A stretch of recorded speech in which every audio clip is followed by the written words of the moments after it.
NEET 2026 শেষ পর্যন্ত বাতিল হয়ে গেল, রিনিট হচ্ছে। তাই প্রশ্ন হলো এখন কিভাবে পড়লে সিলেকশন নিশ্চিত হবে। যদিও তোমাদের মাথায় এখন ঠিক কি ঘুরছে এটা আমি জানি। অনেকেই খুব ভালো এক্সাম দিয়ে অলরেডি রিল্যাক্স মোডে চলে গিয়েছিলে, কেউ অলরেডি ঘুরতে বেরিয়ে গেছো বা ঘুরতে যাওয়ার প্ল্যান করছিলে, কেউ ফিউচার প্ল্যানিংও করতে শুরু করে দিয়েছিলে। আবার এর মধ্যে অনেকেই পুরো মন বানিয়ে ফেলেছিলে যে এবারে ড্রপ নেবে, কোনোভাবে বাড়ির লোককেও রাজি করিয়ে ফেলেছিলে। আর এখন হঠাৎ করে সব কিছু পাল্টে গেছে, রিনিট হচ্ছে। তাই তোমাদের কাছে এখন সবচেয়ে বড় প্রশ্ন যে রিনিটের জন্য কিভাবে প্রিপেয়ার করব, পরীক্ষার আগে ঠিক কতদিন সময় পাওয়া যাবে, আর এত কম সময়ে এক্স্যাক্টলি কিভাবে পড়লে কামব্যাক করা সম্ভব হবে, সিলেকশন নিশ্চিত করা সম্ভব হবে। এই ভিডিওটাতে আমরা স্টেপ বাই স্টেপ সেই পুরো স্ট্র্যাটেজিটা নিয়েই আলোচনা করব। তবে রিনিটের মাস্টার স্টাডি প্ল্যানটা বিস্তারিত আলোচনা করতে গিয়ে ভিডিওটা একটু বড় হবে। তো চলো শুরু থেকে শুরু করি। দেখো, পুরো দেশ জুড়ে আবারও রিনিট হবে তোমরা জানো, কিন্তু এক্সাম কবে হবে এটা এখনো এনটিএ এর পক্ষ থেকে তেমনভাবে বলা হয়নি, যদিও কয়েকদিনের মধ্যেই অফিসিয়াল আপডেট আসবে। তবে যেহেতু একটা বা দুটো সেন্টার নয়, আবারও পুরো দেশ জুড়ে এক্সাম কন্ডাক্ট করানো হবে, তাই প্রিপারেশনের জন্য আমরা 40-45 দিন সময় পাবো বলে আশা করছি। যেহেতু সময় কম, তাই খুব স্মার্টলি এবং প্র্যাকটিক্যালি চিন্তা করে আমাদের এগোতে হবে। তবে সব স্টুডেন্টের প্রিপারেশন স্ট্র্যাটেজি তো আর একরকম হবে না, কারো অ্যাপ্রোচ আলাদা হবে, কারো প্রায়োরিটি আলাদা হবে। তবে সবার ক্ষেত্রে একটা কিন্তু কমন সমস্যা হবে, সেটা হলো নতুন করে আবারও বইটা খুলে বসা। কারণ বেশ কিছুদিন পড়াশোনা থেকে দূরে থাকলে নতুন করে বই খুলে বসতে অনেকখানি কষ্ট হওয়াটাই স্বাভাবিক। তাই প্রথমে শুধুমাত্র 5 মিনিটের জন্য বইটা নিয়ে বসো, উল্টাও পাল্টাও, চ্যাপ্টারের পেজগুলো দেখো, হেডলাইনগুলো পড়ো, দেখবে কনফিডেন্স ফিরে আসবে। কারণ এগুলো তুমি সবই কিন্তু আগে পড়েছো। আর তারপর একটা দুটো চ্যাপ্টার রিভাইজ করলেই দেখবে কনফিডেন্স ফিরে পাবে। তখন তুমি গিয়ে ফুল ফ্লেজড রিভিশন শুরু করো। কিন্তু কিভাবে করবে এই রিভিশন, স্টাডি প্ল্যানটা কি হবে সেটা বোঝার জন্য প্রথমে আমি স্টুডেন্টদেরকে 3টে ক্যাটেগরিতে ভাগ করছি। প্রথম ক্যাটেগরি হলো যাদের অলরেডি 600+ মার্কস আসছিল, যাদের মনে হচ্ছিল হ্যাঁ এবারটা হয়ে যাবে। আমি এখানে জেনারেল এবং ওবিসি ক্যাটেগরির কথা কিন্তু বলছি। এই স্টুডেন্টদেরই কিন্তু সবচেয়ে বেশি শক লেগেছে, কারণ তারা সত্যিই অনেক পরিশ্রম করেছিল এবং এরা ডিজার্ভিংও বটে। দ্বিতীয় ক্যাটেগরি হলো সেই স্টুডেন্টরা যারা মার্জিনে ছিল, যাদের মার্কস 450 থেকে 600-র মধ্যে আসছিল। আর তৃতীয় ক্যাটেগরি যাদের মার্কস 400-র নিচে বা আশেপাশে আসছিল।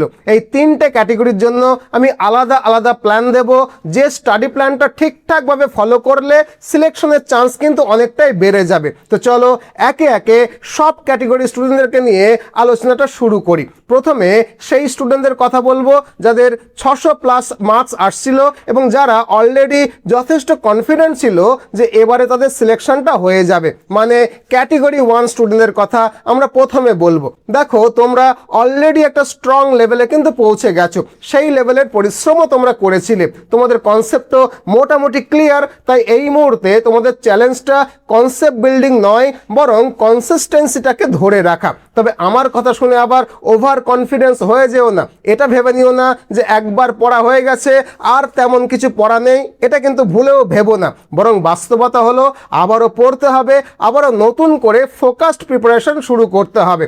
কারণ আমরা কেউ জানি না যে রিনিটের পেপার ইজি আসবে নাকি কম্পারেটিভলি টাফ আসবে। তাই তোমাদেরকে শুধু আগের মার্কস ধরে রাখা নয়, বরং অন্তত 30 থেকে 40 মার্কসকে বাড়াতে হবে, মানে বুস্ট করতে হবে। আর এজন্যই ফোকাস করতে হবে, কারণ টাফ পেপার এলে কেয়ারলেস প্রিপারেশনের জন্য কিন্তু মার্কস তোমাদের কমেও যেতে পারে। তাই মাইন্ডসেট হওয়া উচিত এবার আমরা আরও বেটার পারফর্ম করব, মানে 30-40 মার্কস আরও বেশি পাবো। আর সত্যি কথা বলতে কি, এটা তোমাদের কাছে অসম্ভব কিছু নয়, কারণ তোমাদের কনসেপ্ট অলরেডি ক্লিয়ার। তাই খুব সহজেই আইডেন্টিফাই করতে পারবে যে আগের পেপারে তোমরা কোথায় মিস্টেক করেছিলে।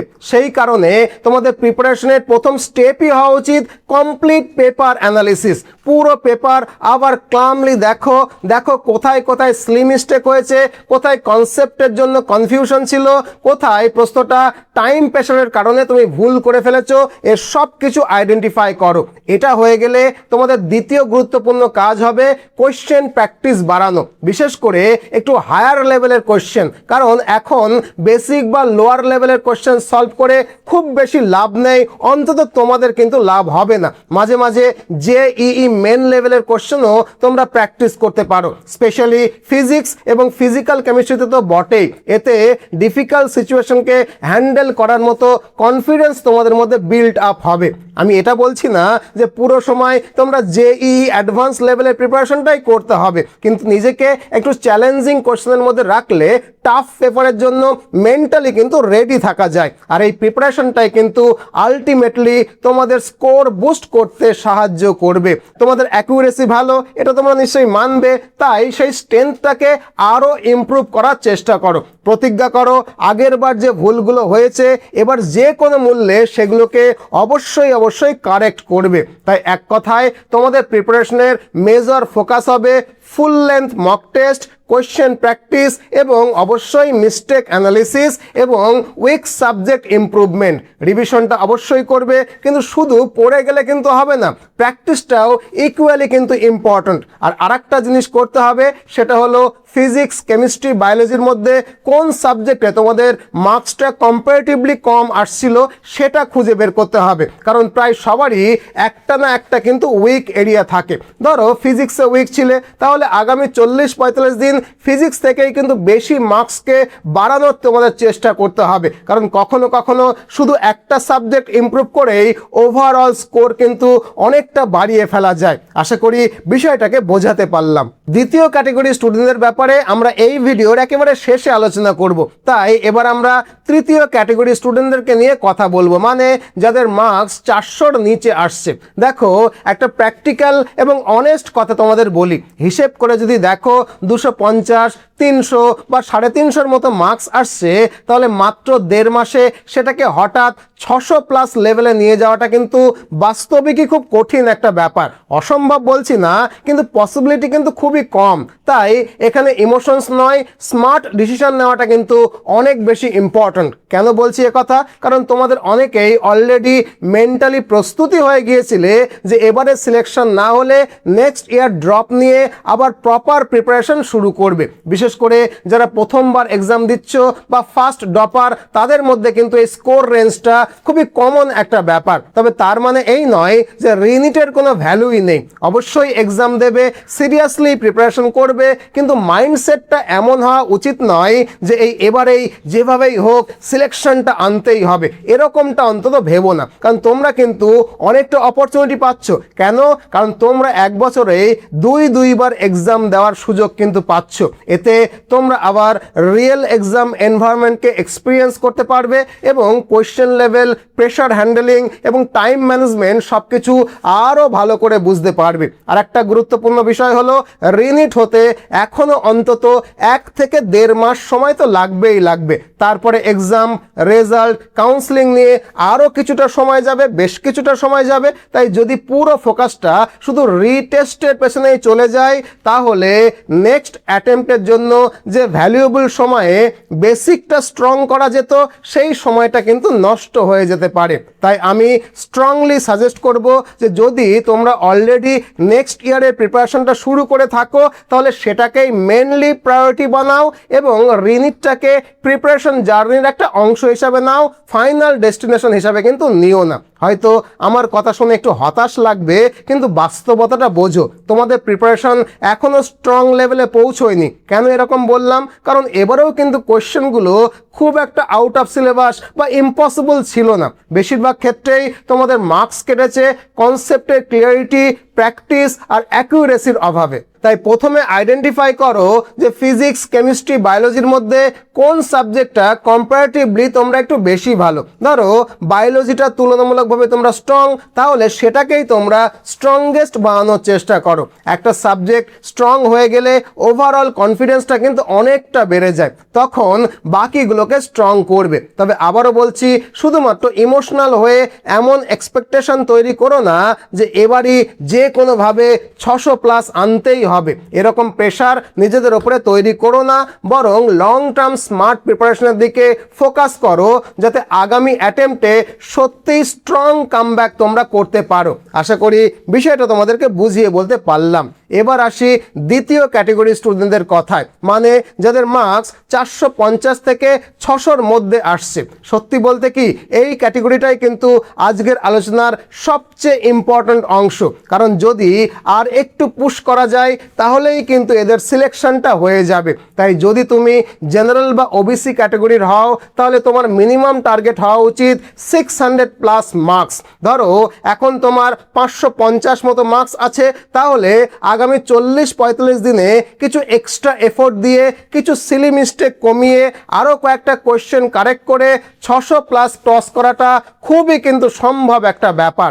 একইভাবে যারা 450-এ আছো সেও কিন্তু স্মার্ট প্রিপারেশনের মাধ্যমে 550-এর কাছাকাছি পৌঁছতেই পারো। তবে এক্ষেত্রে র্যান্ডম পড়াশোনা করলে কিন্তু হবে না, খুব টার্গেটেড প্রিপারেশন তোমাদের করতে হবে। কীরকম, আমি ধরে নিচ্ছি তোমাদের এভারেজ স্কোর ডিস্ট্রিবিউশনটা মোটামুটি এই রকম: বায়োলজি 280 থেকে 320, কেমিস্ট্রি 100 থেকে 140, ফিজিক্স 80 থেকে 120-র মধ্যে ধরে নাও। এখন ইমপ্রুভমেন্টটা কোথায় করতে হবে সেটাই কিন্তু সবচেয়ে গুরুত্বপূর্ণ।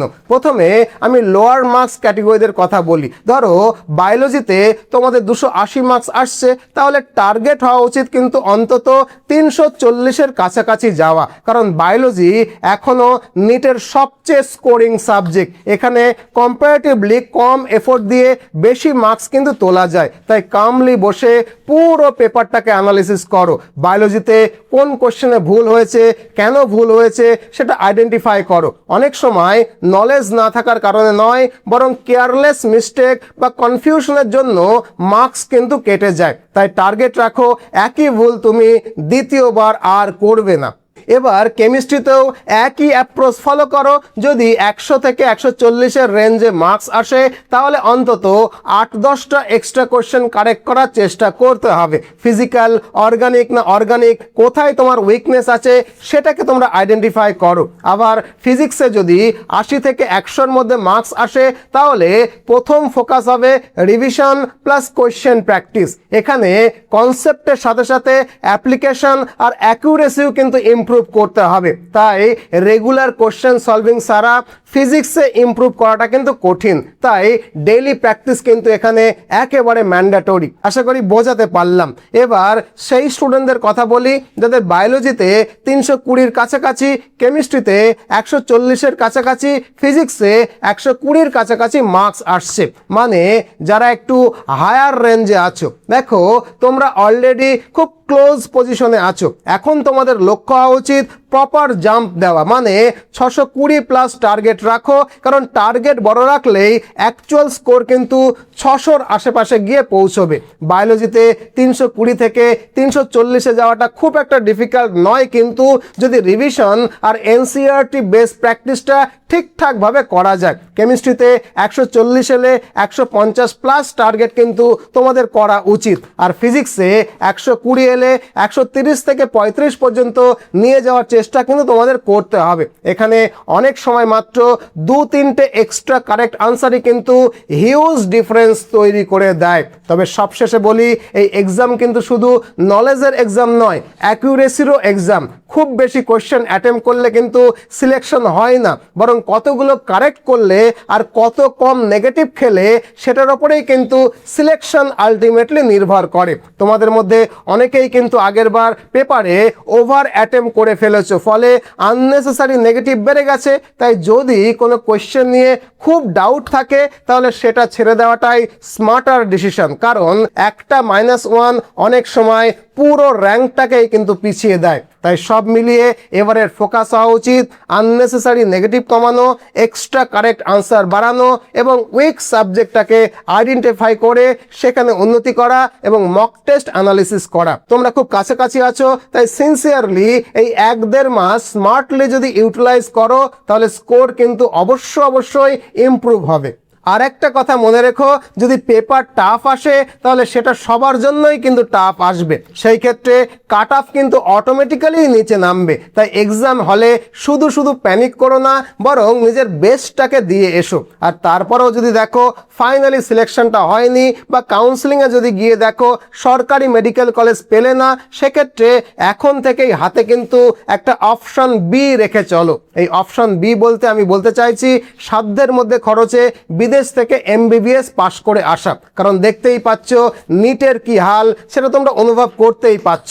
তাই বাস্তবতা মেনে বছর বছর ইয়ার লস না করে সাধ্যের মধ্যে খরচে বিদেশ থেকে এমবিবিএস পাশ করে আসাটা বুদ্ধিমানের কাজ হবে। যদিও বিদেশে এমবিবিএস পড়তে যাওয়ার কথা শুনলে অনেকেই চিন্তায় পড়ে যায় যে সে বুঝি অনেক টাকা খরচের ব্যাপার। কিন্তু সত্যি কথা বলতে কি, দেশের প্রাইভেট মেডিকেল কলেজে এমবিবিএস পড়তে যা খরচ হয় তার 1/4 টাকায়, মানে সাধ্যের মধ্যে খরচে রাশিয়া, জর্জিয়া, উজবেকিস্তানের মতো দেশগুলো থেকে এমবিবিএস পাশ করে দেশে ফিরে আসা যায়। তোমরা জানো যে দেশে এমবিবিএস করা বা বিদেশে এমবিবিএস করার মধ্যে তফাৎ কিন্তু কিছুই নেই। প্রত্যেককেই এক্সিট পরীক্ষা বা লাইসেন্স পরীক্ষা দিয়ে তারপরেই লাইসেন্স পেতে হয়। সেক্ষেত্রে দেশে এমবিবিএস করা বা বিদেশে পার্থক্য কিন্তু তেমন কিছু থাকে না। আবার অন্যদিকে বিদেশের মেডিকেল ইউনিভার্সিটিগুলোতে ইনফ্রাস্ট্রাকচার অনেক বেশি ভালো হয়, আবার খরচও সাধ্যের মধ্যেই থাকে। তাই যদি মনে হয় এবছরই এমবিবিএস করবে, তাহলে ড্রপ করে একটা বছর নষ্ট না করে বিদেশ থেকে এমবিবিএস পাশ করে আসাটাই কিন্তু সবচেয়ে ভালো অপশন। আমাদের একটা প্রতিষ্ঠান রয়েছে মিশন এমবিবিএস কলকাতা, যারা দীর্ঘ 10 বছর ধরে সফলভাবে এই ফিল্ডে কাজ করে আসছে। আপনি চাইলে আমাদের প্রতিষ্ঠান মিশন এমবিবিএস কলকাতাকে এই নম্বরে ফোন করতে পারেন। আমাদের অফিসে কথা বলে আপনি বিস্তারিত জানতে পারেন বা একটা অ্যাপয়েন্টমেন্টও বুক করতে পারেন। আপনাকে তখন একটা ডেট দেওয়া হবে, সেই ডেটে আমাদের কলকাতার অফিসে এলে আপনাকে এবং আপনার অভিভাবককে বিদেশে এমবিবিএস করতে গেলে কি কি করতে হয় তার খুঁটিনাটি বিষয় আমরা জানাবো কোন কোন বিশ্ববিদ্যালয়ে আপনি আবেদন করতে পারেন, তাদের কি কি শর্ত রয়েছে, আর আপনার জন্য কোনটা সবচেয়ে ভালো হবে, এর সব কিছু। তাছাড়া বিদেশে পড়াশোনা করতে গেলে নর্মালি কি কি অসুবিধা হয় এবং সেই অসুবিধাগুলো দূর করতে আমরা আপনাকে কিভাবে সাহায্য করব, এর সবটাই কিন্তু আমরা বলে দেব। এই সাহায্যের মধ্যে থাকবে অ্যাডমিশন, অ্যাকোমোডেশন, ভিসা প্রসেসিং, যদি দরকার হয় ব্যাংক লোন, কারেন্সি এক্সচেঞ্জ, এমনকি মেডিকেল কলেজ পর্যন্ত পৌঁছে দেওয়ার ব্যবস্থা আমরাই করব। এখানেই শেষ নয়, বিদেশের প্রতিটা মেডিকেল কলেজে আমাদের নিজস্ব অফিস রয়েছে। তাই পড়াশোনা চলাকালীন বা হোস্টেলে থাকাকালীন সময়ে যে কোনো সমস্যায় কিন্তু আমরা আপনাদের পাশে থাকব। এক কথায় বিদেশ থেকে এমবিবিএস করার ক্ষেত্রে যা যা সাপোর্ট লাগে তার সব কিছুই আমরা, মানে মিশন এমবিবিএস কলকাতা, আপনাকে প্রোভাইড করব। তাই আপনি যদি ফ্রেশার্স হন বা ডপার্সও হন, তাহলে অনায়াসে আমাদেরকে এই নাম্বারে ফোন করতে পারেন। আমাদের প্রতিষ্ঠান মিশন এমবিবিএস এর সঙ্গে যোগাযোগ করতে ডেসক্রিপশন বা পিন কমেন্টে দেওয়া এই ফোন নম্বরে ফোন করে বিস্তারিত জানতে পারেন, অথবা একটা অ্যাপয়েন্টমেন্ট ফিক্স করে আমাদের কলকাতার অফিসে এসেও কথা বলতে পারেন। কলকাতার অফিসে এলে আপনার সঙ্গে আমার দেখা হবে। যাই হোক, এই আলোচনার পরেও যদি আরও কিছু জানার থাকে আপনার, তাহলে কমেন্ট বক্সে নিশ্চয়ই কমেন্ট করে জানাবেন। আর কোন বিষয়ে নেক্সট ভিডিও চান সেটাও কিন্তু কমেন্ট বক্সে জানাবেন, সেই বিষয়ে নিশ্চয়ই আমি ভিডিও বানাবো। আজ এ পর্যন্তই, ভালো থাকবেন। নতুন ভিডিও নিয়ে আবারও দেখা হবে। আর হ্যাঁ, ভিডিওটাকে একটা লাইক করে দিন, নতুন হলে চ্যানেলটাকে সাবস্ক্রাইব করে নেবেন প্লিজ। আর আমাদের কলকাতার অফিসে এলে নিশ্চয়ই আপনার সঙ্গে আমার দেখা হবে। ভালো থাকবেন।